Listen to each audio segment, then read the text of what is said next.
اعوذ باللہ من الشیطان الرجیم بسم اللہ الرحمن الرحیم رب اشرح لی صدری ویسر لی امری واحلل عقدۃ من لسانی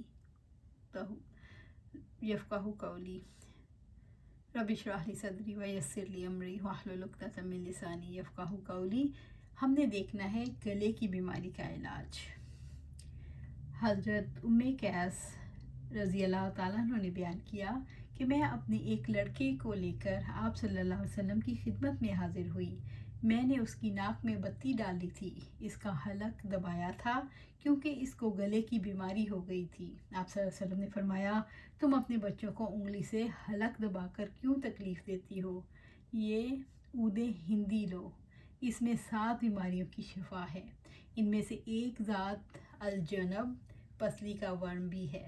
اگر حلق کی بیماری ہو تو اس کو ناک میں ڈالو، اگر ذات الجنب ہو تو حلق میں ڈالو۔ سفیان کہتے ہیں کہ میں نے زہری سے سنا کہ آپ صلی اللہ علیہ وسلم نے 2 بیماریوں کو تو بیان کیا، باقی 5 بیماریوں کو بیان نہیں فرمایا۔ علی بن عبداللہ نے کہا کہ میں نے سفیان سے کہا، محمد تو زہری سے یوں نقل کرتا ہے۔ انہوں نے کہا، محمد نے یاد نہیں رکھا، مجھے یاد ہے زہری نے یوں کہا تھا، اور سفیان نے اس کی تصدیق کی کہ جو بچہ کو پیدائش کے وقت کی جاتی ہے۔ سفیان نے انگلی حلق میں ڈال کر اپنے کولے کو انگلی سے اٹھایا، یعنی جو پیچھے ہوتا ہے۔ سفیان نے علاق کا معنی بچے کے حلق میں انگلی ڈال کر تالو کو اٹھایا۔ انہوں نے یہ نہیں کہا کہ اکلو انہو شیئا۔ امام ابو داؤد فرماتے ہیں کہ عود سے مراد کست ہے۔ عرق النساء کا علاج۔ حضرت انس بن مالک سے روایت ہے کہ میں نے آپ صلی اللہ علیہ وسلم سے سنا، آپ صلی اللہ علیہ وسلم فرماتے تھے، عرق النساء کا علاج یہ ہے کہ جنگلی بکری کی چربی کی لی جائے اور اس کو گلا کر 3 حصے کیا جائے اور ایک حصہ اس میں سے نہار منہ پیا جائے۔ جذام کے بارے میں احتیاطی تدابیر۔ حضرت جابر بن عبداللہ نے روایت کی رضی اللہ تعالیٰ عنہ نے کہ آپ صلی اللہ علیہ وسلم نے ایک جذامی کا ہاتھ پکڑا اور اس کو اپنے ساتھ پیالے میں کھانے کے لیے شریک کر لیا، پھر فرمایا، اللہ پر اعتماد اور اسی پر بھروسہ کرتے ہوئے۔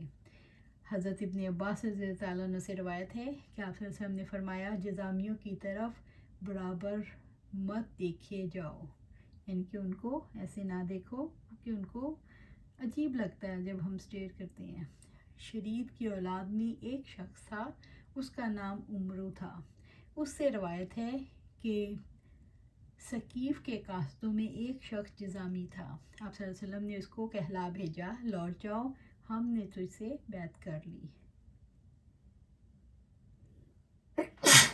الحمدللہ۔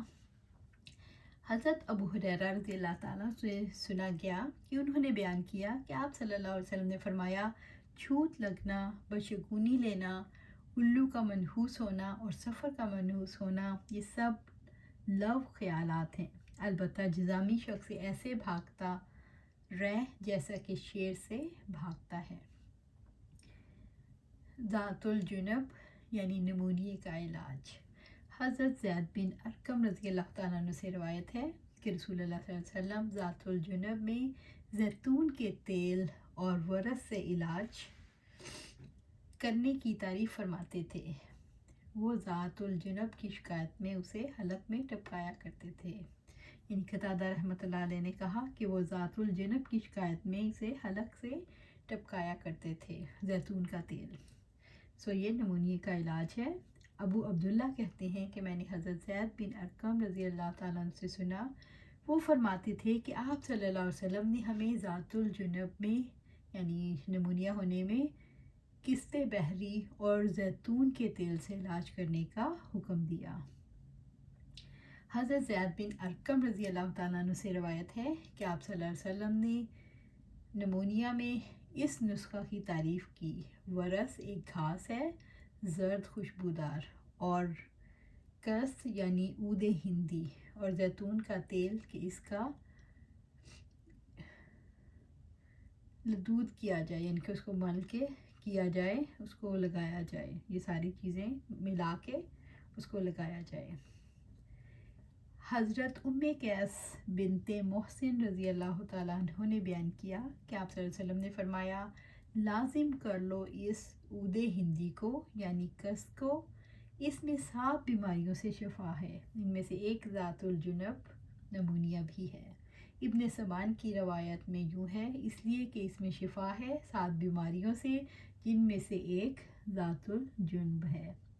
حماد نے بیان کیا کہ ایوب سختیانی کے سامنے ابو قلابہ کی لکھی ہوئی احادیث پڑھی گئیں، ان میں وہ احادیث بھی تھیں جنہیں ایوب نے ابو قلابہ سے بیان کیا، اور وہ بھی تھیں جو ان کے سامنے پڑھ کر سنائی گئیں۔ ان لکھی ہوئی احادیث کے ذخیرے میں انس رضی اللہ تعالیٰ عنہ کی یہ حدیث بھی تھی کہ ابو طلحہ رضی اللہ تعالیٰ عنہ اور انس بن نظر رضی اللہ تعالیٰ نے انس رضی اللہ تعالیٰ عنہ کو داغ لگا کر ان کا علاج کیا۔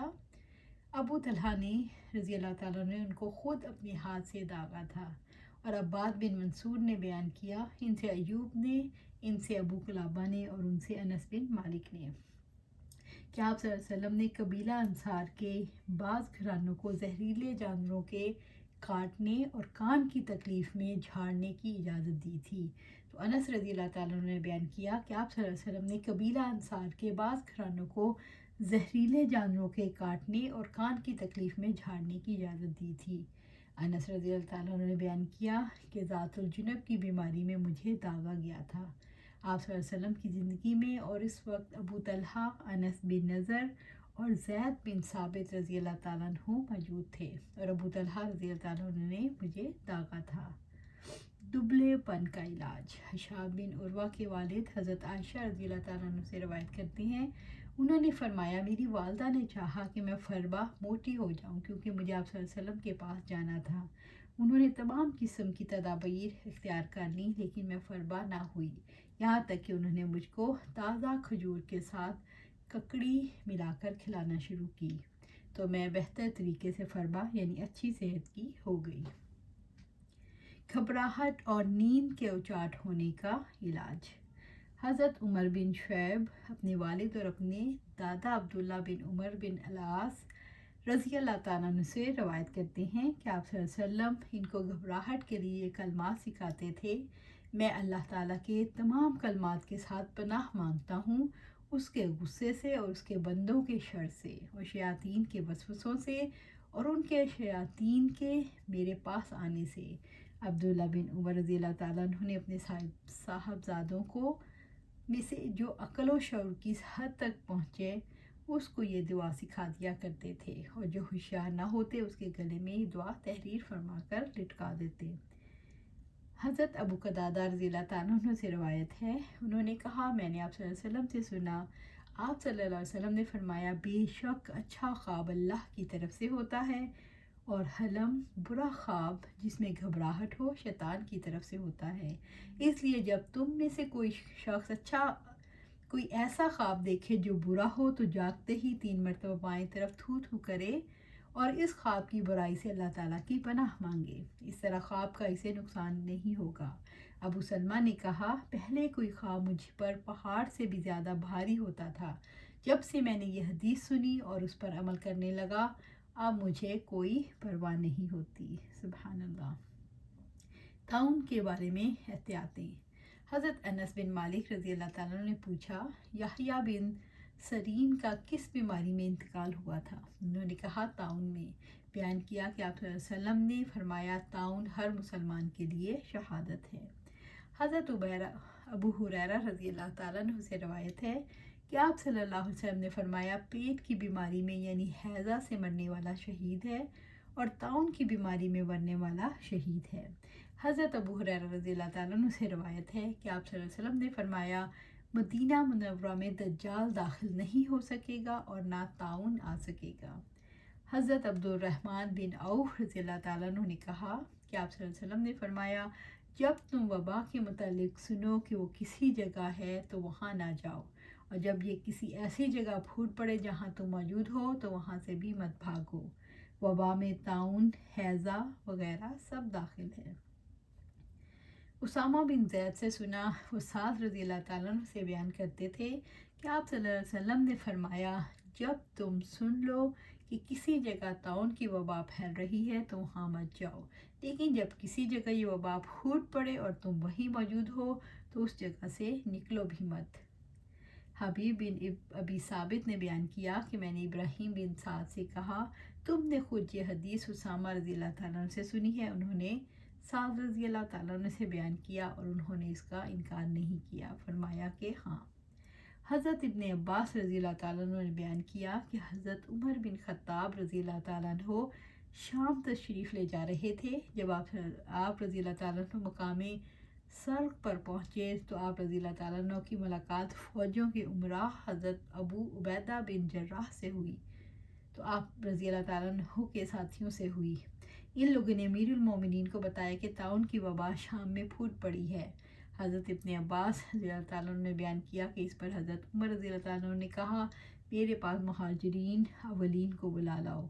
آپ رضی اللہ تعالیٰ عنہ نے بلا لائے تو حضرت عمر رضی اللہ تعالیٰ عنہ نے ان سے مشورہ کیا اور انہوں نے بتایا کہ شام میں طاعون کی وبا پھوٹ پڑی ہے۔ مہاجرین اولین کی رائے مختلف ہو گئیں، بعض نے کہا آپ صلی اللہ علیہ وسلم کے ساتھیوں کی باقی ماندہ جماعت آپ رضی اللہ تعالیٰ عنہ کے ساتھ ہے اور یہ مناسب نہیں کہ آپ رضی اللہ تعالیٰ عنہ انہیں اس وبا میں ڈال دیں۔ حضرت عمر رضی اللہ تعالیٰ عنہ نے کہا اچھا اب آپ لوگ تشریف لے جائیں۔ پھر فرمایا انصار کو بلاؤ۔ میں انصار کو بلا کر لایا۔ آپ رضی اللہ تعالیٰ نے ان سے بھی مشورہ کیا۔ انہوں نے مہاجرین کی طرح اختلاف کیا، کوئی کہنے لگا چلو، کوئی کہنے لگا لوٹ جاؤ۔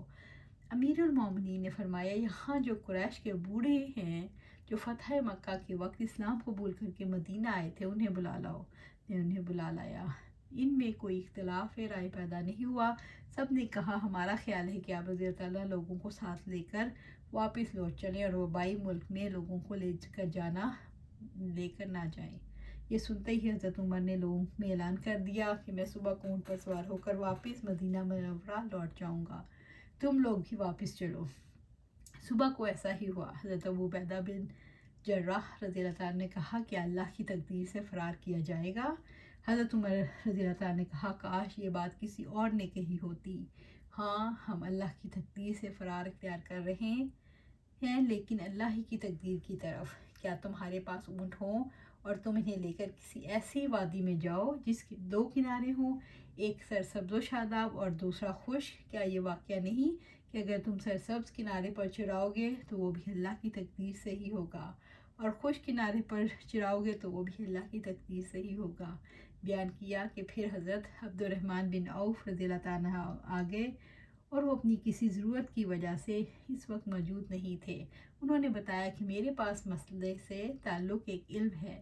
میں نے آپ صلی اللہ علیہ وسلم سے سنا کہ آپ صلی اللہ علیہ وسلم نے فرمایا جب تم کسی سرزمین میں وبا کے متعلق سنو تو وہاں نہ جاؤ، اور جب ایسی جگہ وبا آ جائے جہاں تم موجود ہو تو وہاں سے مت نکلو۔ راوی نے بیان کیا اس پر عمر رضی اللہ تعالیٰ نے اللہ تعالیٰ کی حمد کی اور پھر واپس ہو گئے۔ اب اس کے بعد نظر بد کا علاج ہے، وہ آج نہیں کل دیکھیں گے انشاءاللہ۔ یہیں پر ہم اللہ تعالیٰ سے دعا مانگتے ہیں کہ اللہ سبحانہ تعالیٰ ہمیں طب نبوی پر عمل کرنے کی توفیق عطا فرمائے اور ہم قرآن و سنت پر عمل کر کے سیدھے راستے کی ہدایت عطا فرمائے، صراط مستقیم پر چلیں اور اس پر استقامت عطا فرمائے۔ آمین یا رب العالمین۔